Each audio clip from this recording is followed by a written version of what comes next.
In our chicken yard, we need a way to organize materials. In other words, we have piles of leaves and wood chips. We've got early stages of compost. We have finishing compost. And we need ways to divide that material.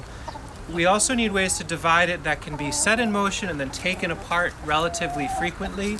In this video, what I'd like to do is share with folks some different designs we've used over the years that have worked really nicely for us, and the most current design we're working with that I'm really excited about. In front of me, I've got some different iterations of designs. We'll call them models in the exploration of perfecting the compost divide. Here's one where it was two boards that were screwed together. Over the years, it's kind of flexed and broken apart, but it's still serviceable. Maybe there's random old pieces of lumber you can find, or slab wood that you can work with for free or for low cost. This was a black locust board that was so twisty we couldn't use it for any sort of building. So it had some feet screwed into the bottom, and that's been acting as a divider. This was actually a repurposed pad. This used to be a ramp to let hens get up and onto the perches. So a lot of old materials get repurposed over and over and over again in the system until they finally become compost themselves. In this case, you can see a really simple divider that keeps hay and leaves that are coming out of the coop from dumping down and going down this corridor. We don't really want loose material to keep falling down through here. And this works pretty well. But what I've learned over the years is having an upright divider with a full-size bottom can sometimes be a problem. If there's lots and lots of material compost on here, when I go to pull it up, there's a lot of resistance. It's hard to get it out. So having little feet actually seems like a much better improvement. I've spoken extensively about my love for the milk crate as a unit in a chicken yard as well.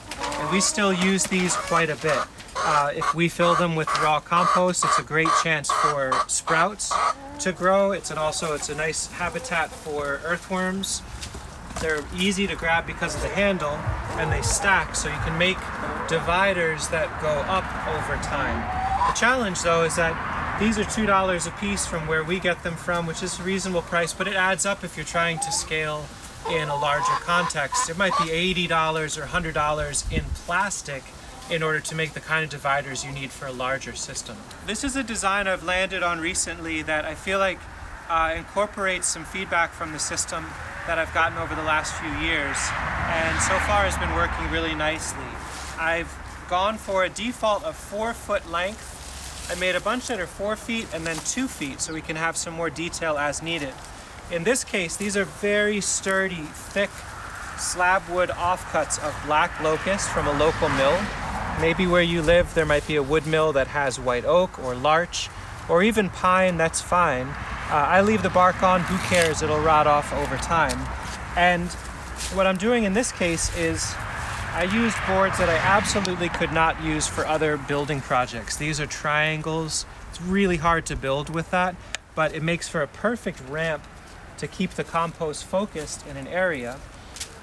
And the feet are made out of legs that are 1 foot long. There's 2 of them. And this time I screwed them in with extremely heavy-duty exterior grade screws. There's 2 in here. So this should last in our chicken yard with hot compost going for at least 5 or 10 years. And it costs about $1 or so to make. It's a really nice basic sort of design. In the case of these 2 dividers right here, the point of them being here is that this is a main walkway that we come and go all the time.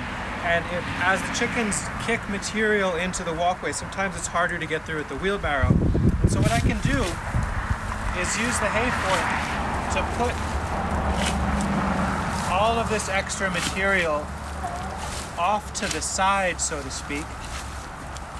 And now we've got 2 different areas. We've got an area that the chickens can actively work on and kick material down slope. And then we've got our walkway that we can keep open for foot traffic and use in that way. And if we needed to, we could lay another one right on top of here if we had to go taller. So at this point, we're pretty darn happy with this basic idea of 4-foot and 2-foot black locust based dividers. But What I think is really important to share, and hopefully it comes across naturally in this video, is be creative with what you can find where you are. Maybe there's nice round branches that could be screwed into logs that could be laid out for different things. Maybe you happen to find a whole pile of stone or cinder blocks where you are, but there's some value in having lightweight, malleable, adjustable, movable dividers in a composting system where chickens are moving material around so that your older material, your newer stuff can stay separate from each other. Experiment and explore, and please, in the comments, let us know what kind of dividers you're working with, what kind of questions you might have, or different cool systems you've come up with that help you work with your chickens to make beautiful soil. Thanks for watching.